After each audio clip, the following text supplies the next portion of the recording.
A maioria das usinas trata o tratamento de caldo na fermentação como uma decisão resolvida há décadas. Qualquer cal serve, desde que corrija o pH. O que um estudo comparativo recente revelou é que a fonte de magnésio usada nesse tratamento pode significar a diferença entre uma fermentação que aguenta o estresse da safra e uma que perde rendimento exatamente quando a usina mais precisa de eficiência. Hoje, vamos conversar com Éder Paz, gerente técnico da Caltech, para entender mais sobre tudo isso. Para a gente começar, Éder, obrigado pela participação no Radar Strix e queria que você se apresentasse e falasse um pouco desse estudo, né? Como que isso tudo aconteceu.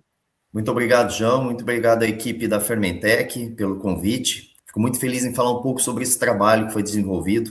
Eu sou Éder Paz, gerente técnico da Caltech, responsável por toda a divisão sucroenergético, usinas, engenharia e processos. Bom, nós começamos com esse estudo, dado a uma necessidade em que o setor passava, dado ao mix açucareiro, né, esgotamento de fábrica, e a pergunta é, o que está indo para as fábricas de açúcar, né, via mel final? E aí nós buscamos a entender um pouco, né, sobre o que compunha o mosto na fermentação. E aí nós chegamos a nos perguntar, o magnésio nosso, como que ele está chegando nessa fermentação? Ele está biodisponível? E se ele está biodisponível, qual o ganho que nós temos? Então, foi aquilo que nos deu um insight para começar esse trabalho e colhemos grandes resultados, resultados aqueles que eu gostaria de compartilhar contigo.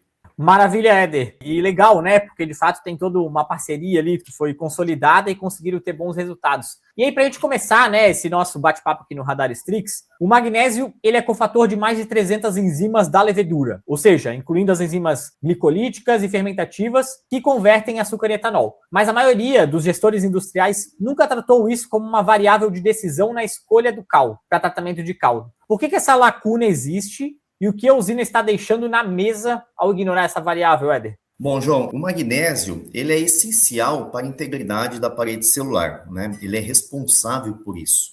E também ele faz parte por mais de 300 ações na via glicolítica da levedura. Então, ele é mineral fundamental para esse processo. Como a maioria das usinas escolhe o cal somente pelo, ou tradicional, controle de pH, olhando para o custo por tonelada de cana, ela esquece da composição mineral desse produto tão importante que começa lá no tratamento de caldo. E aí também deixa de olhar a biodisponibilidade desse mineral, que é o magnésio. Então, fica fora da decisão. Os resultados é uma levedura que se mantém mais no processo, sobrevive a estresse, por exemplo, teores alcoólicos elevados, temperaturas, variações de processo. Então, esse magnésio ele é responsável para manter a vitalidade da levedura e aumento de eficiência. É algo que nós vamos mostrar mais à frente. Legal, Éder. E aí, indo para a nossa próxima pergunta, né? A Caltech conduziu um estudo comparativo entre clarizina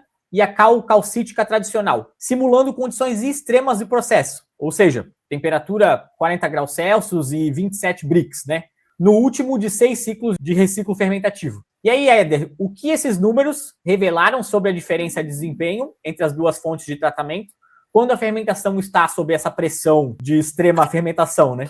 Ô, João, é muito interessante os resultados, tá? Nós não ficamos surpresos quanto à ação do magnésio, né? Porque a literatura já trazia isso, só que nós precisávamos provar, né, de forma científica o que estava acontecendo de fato. Quando a gente coloca as duas fontes de méis finais, uma proveniente de clarizina, que tenha o magnésio biodisponível, e outra proveniente de calcítica, a fonte via magnésio, por exemplo, ela alcançou 16% a mais de conversão de açúcares frente à fonte de calcítico, né? Também avançando um pouco, quando a gente olha para a velocidade de fermentação, João, ela chegou a 5,88 frente 5,13 gramas de calcítico de conversão de RT por litros hora.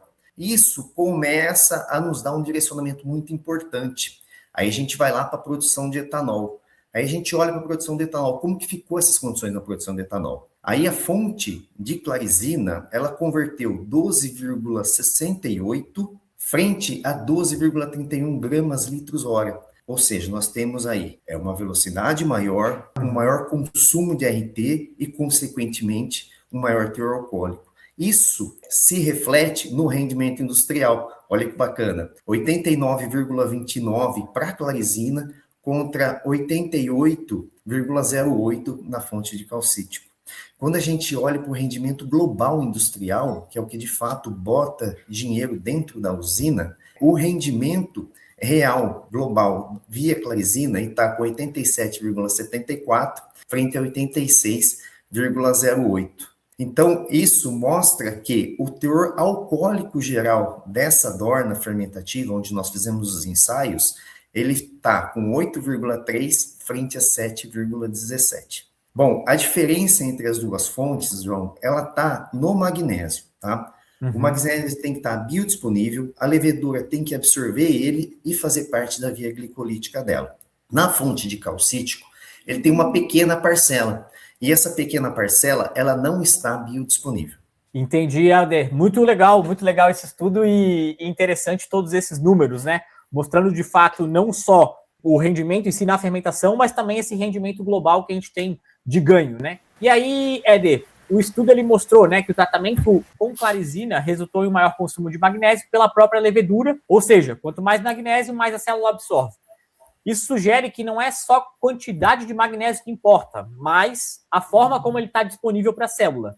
E aí eu queria que você explicasse um pouco dessa diferença entre fontes de magnésio e por que isso traduz essa estabilidade de membrana e atividade glicolítica. João, voltando e resgatando todo o processo, né? O magnésio ele tem que estar biodisponível, porém ele tem que ter algo que faça ele estar biodisponível. Por exemplo, a Caltech ela detém uma tecnologia chamada SHC, Sistema Hydratec Clarizina, que é um reator responsável para ativar essa molécula de magnésio com que faça que ele chegue lá na fermentação biodisponível. Por quê? Para hidratação do magnésio, você precisa de energia. E o reator da Caltech, ele fornece essa energia que a gente precisa. Por exemplo, pressão, temperatura e cisalhamento. Com esses 3 elementos, você consegue fazer uma ótima hidratação do magnésio que está presente na clarizina. E também a tecnologia do produto da Caltech, a clarizina, ela foi desenvolvida para isso. E aí, quando você olha, estou mandando lá, via mel final, ele passou por todo o tratamento de caldo tradicional, pela fábrica de açúcar, e ele foi como mel para fermentação. Esse cara ele tem que estar pronto. E as vias tradicionais não disponibilizam isso. Né? Não existe equipamento capaz, sem ser o da Caltech, de fazer a hidratação. Quando você olha para as fontes tradicionais, você tem calcítico em pedra, calcítico em pó e calcítico líquido. Nenhum deles fornece esse magnésio para a levedura como a clarizina está fornecendo. Muito legal, interessante todo esse bate-papo, porque mostra que não é, assim, não que não seja simples, né? Mas tem todo um processo por trás para conseguir disponibilizar isso para a levedura e ela conseguir utilizar de forma eficiente e, obviamente, tendo todos esses resultados que você já mostrou. E aí, aderindo para a nossa próxima pergunta, né? Hoje um material da Caltech, ele menciona que a suplementação de magnésio através da clarizina gera ganho financeiro sem custo adicional, classificado como um certo bônus, né, no processo. Aí minha pergunta, né? Como isso é possível? A usina está apenas substituindo o preparo de cal, que já usaria de qualquer forma, sem um capex incremental nisso tudo? Vamos lá, João. É assim, ó, nós da Caltech, nós não inserimos custo adicional na usina. Ela já tem, por sua decisão, realizar o controle de pH, sendo ele de fonte de calcítica ou fonte dolomítica. Qual que é a opção que a usina tem?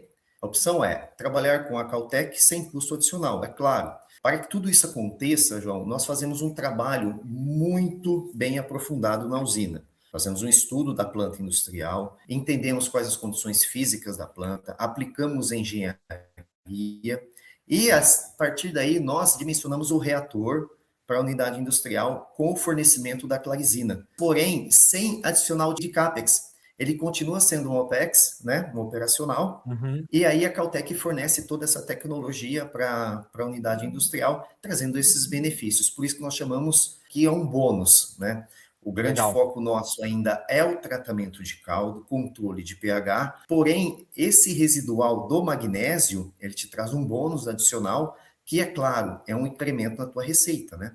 Maravilha. Não, muito legal a forma como que vocês entregam para o cliente, né? E aí, Éder, indo para nossa última pergunta aqui, né, no bate-papo do Radar Strix, a Caltech se posiciona como uma parceira estratégica que entrega performance, não apenas o produto Clarizina, né? O material menciona uma estrutura de reator e acompanhamento técnico contínuo. E aí eu queria entender como esse suporte em campo se conecta com os resultados que a gente viu nos estudos e se ele é parte do que garante que a usina realmente capture esse ganho na prática operacional.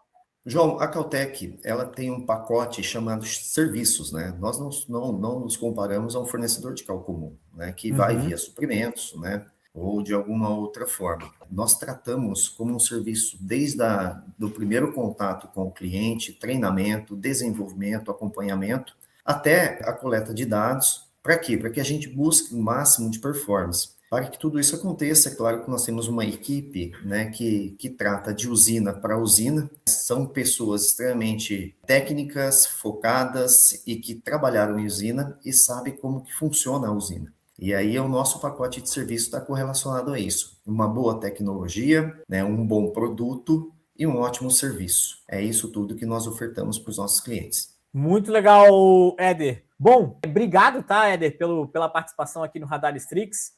Aqui você conseguiu trazer muito essa clareza sobre uma variável que eu vejo que ainda, né, é escondida dentro do processo do setor sucroenergético, todo mundo considera isso como padronizado. Eu quero te agradecer justamente para trazer esse tratamento de caldo, né, direcionado e, obviamente, com benefícios aí para a nossa fermentação. Obrigado pela participação no Radar Strix. Muito obrigado, João, a equipe da Fermentec. Agradeço pela entrevista novamente e espero estar contribuindo mais para o setor e conte conosco da Caltech. Maravilha! E para você que acompanha a Strix e quer aprofundar essa conversa, a gente transformou tudo isso em um material executivo completo. Você pode ler ou olhar o que você precisa estar executando aí dentro da sua usina. Então acesse o link que está na descrição desse vídeo para baixar o documento diretamente no nosso site. Pois o YouTube é só o começo. Inscreva-se no canal da Strix e acompanhe para continuar recebendo inteligência estruturada sobre decisões industrial no agro. Até a próxima!